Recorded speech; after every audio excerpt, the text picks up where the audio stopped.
Klubi i Trabzonspor ka bërë një nga goditjet më të bujshme të vitit, duke nënshkruar me Mohamed Salah, të sapo larguar nga Liverpooli. Një lëvizje që u shoqërua edhe me një ndryshim për Ernest Muçin, pasi i dha futbollistit egjiptian fanellën me numrin 10.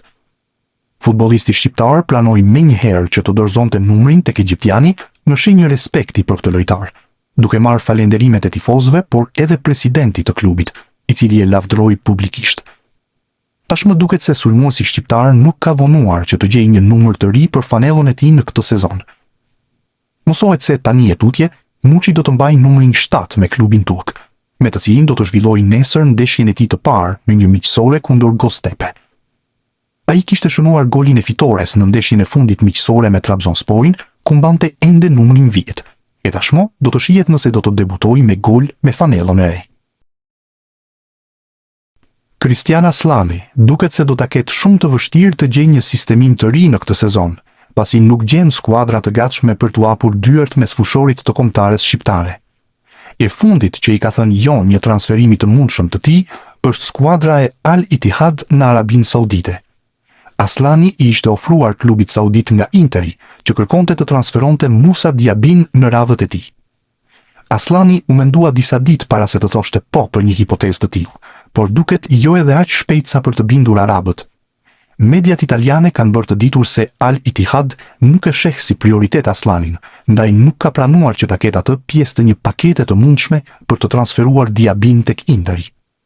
Kjo vështirëson lëvizjen e mesfushorit nga Interi, që kërkon me çdo kusht ta shes, pasi Christian Kivu nuk e sheh pjesë të planeve të tij. Taulant Seferi bëhet me skuadër të re.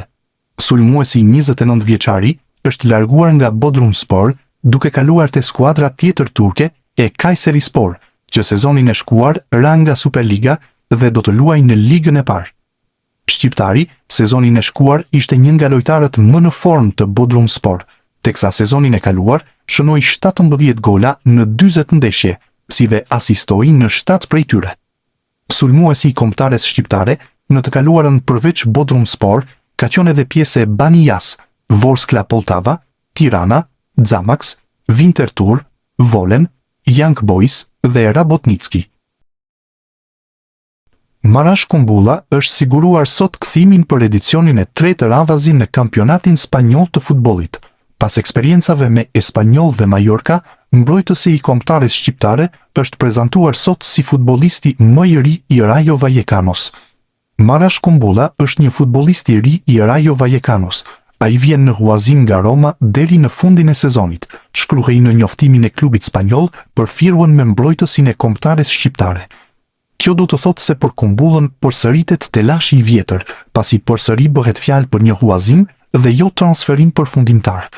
Prej 3 vitesh, Roma po mundohet t'i gjejë një sistemim dhe të shes kartonin e tij, por pa sukses, duke u detyruar ta jap vazhdimisht në huazim dhe pa i garantuar qëndrueshmëri vetë futbollistit të kombëtares shqiptare. Berat Gjimshiti po përfundon procedurat për transferimin nga radhët e Atalantës tek Al Diriyah në kampionatin e Arabisë Saudite, pasi ka gjetur shpejt akordin me klubin saudit.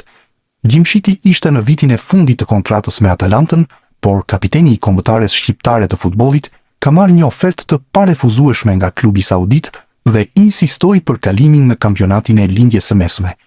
Atalanta do të përfitojë 3 milion euro nga shitja e tij, ndërsa janë mësuar edhe kushtet e kontratës që kanë bindur Gjimshitin të transferohet në Arabi. Sipas informacioneve nga sauditët, ai do të hedhë firmën me një kontratë 1+1, nga e cila do të përfitojë 4 milion euro në sezon.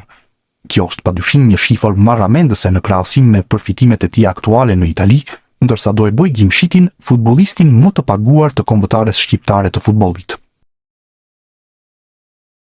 Albion Dramani duket se po bëhet gati për hapin e madh në karrierë. Sulmuesi i Spartës së Pragës mund të ndryshojë ekip, ndërsa Venetia në Serie A ka shfaqur interes.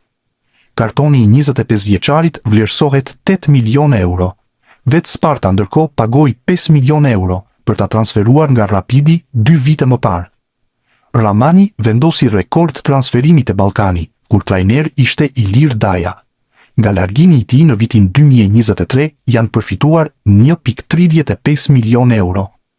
25 vjeçari rezulton të jetë një nga talentet më me emër që Superliga e Kosovës prodhoi në vitet e fundit.